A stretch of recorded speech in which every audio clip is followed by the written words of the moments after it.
హరే కృష్ణ. ఈ భౌతిక ప్రపంచంలో ఉన్నటువంటి ప్రతి బద్ధజీవికి ఉండే 4 లోపాల్లో 4వది మోస ప్రవృత్తి.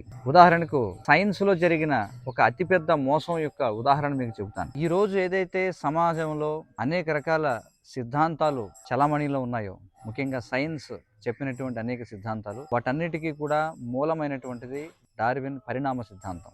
అంటే సృష్టి యొక్క ఆరంభంలో ఏమీ లేదని, తరువాత ఒక పెను విస్ఫోటనం జరగటం వల్ల ఒక రసాయనాలని ఉత్పన్నమయ్యాయని, ఆ రసాయనాల నుండి ఏకకణ జీవులు వచ్చాయని, ఏకకణ జీవుల నుండి బహుకణ జీవులు వచ్చాయని, ఆ విధంగా క్రమక్రమంగా కోతులు వచ్చాయని, కోతుల తర్వాత మనుషులు వచ్చారని చెప్పేటువంటి డార్విన్ సిద్ధాంతం ఆధారంగా చేసుకొని ప్రస్తుత సమాజంలో ఉన్నటువంటి విద్యా విధానం కావచ్చు, సైన్స్ కావచ్చు పనిచేస్తూ ఉంది.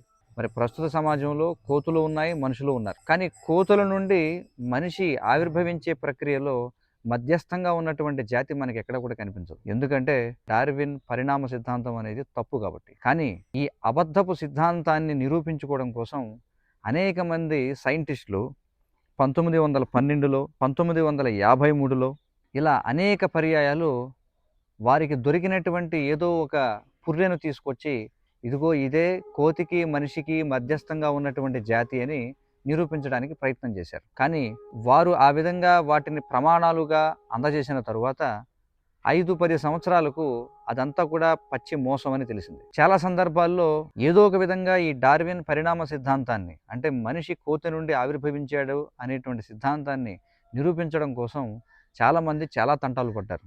కొంతమంది కృత్రిమంగా కొన్ని పుర్రెలు తయారు చేశారు. కొంతమంది వేరే జంతువులకు చెందినటువంటి పుర్రెలు తీసుకొచ్చి, ఇదిగో ఇదే కోతికి మనిషికి మధ్యస్థంగా ఉన్న జాతి అని చెప్పడానికి ప్రయత్నించారు.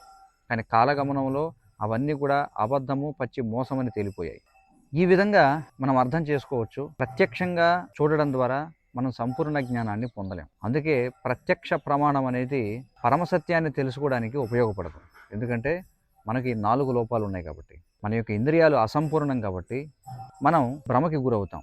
భ్రమకి గురి కావడం వల్ల మనం తప్పులు చేస్తాం. తప్పులు చేసిన తర్వాత మనం చేసినటువంటి తప్పుని కప్పిపుచ్చుకోవడానికి ప్రయత్నం చేస్తాం. మరి ఈ 4 లోపాలు ఉన్నటువంటి బద్ధజీవులైన మనం ఏ విధంగా పరమసత్యాన్ని తెలుసుకోగలుగుతాం? అందుకే పరమసత్యం గురించి, ఆధ్యాత్మిక విషయాల గురించి జ్ఞానాన్ని పొందాలంటే మనం శాస్త్రాన్నే ప్రమాణంగా తీసుకోవాలి. రాబోయే వీడియోల్లో అనుమాన ప్రమాణం అంటే ఏమిటి, అలాగే శబ్ద ప్రమాణం అంటే ఏమిటో కూడా మనం తెలుసుకుందాం. ఒకవేళ మీరు సైన్స్ అంటే చాలా ఇష్టం ఉన్నవాళ్ళైతే మీలాంటి వారి కోసమే రీథింకింగ్ డార్విన్ అనే పుస్తకం. ఈ పుస్తకం చాలా చక్కగా ఈ డార్విన్ సిద్ధాంతాన్ని సవాల్ చేస్తూ అది ఏ విధంగా సమాజాన్ని మోసం చేయడం అనేది మీకు వివరిస్తుంది. హరే కృష్ణ.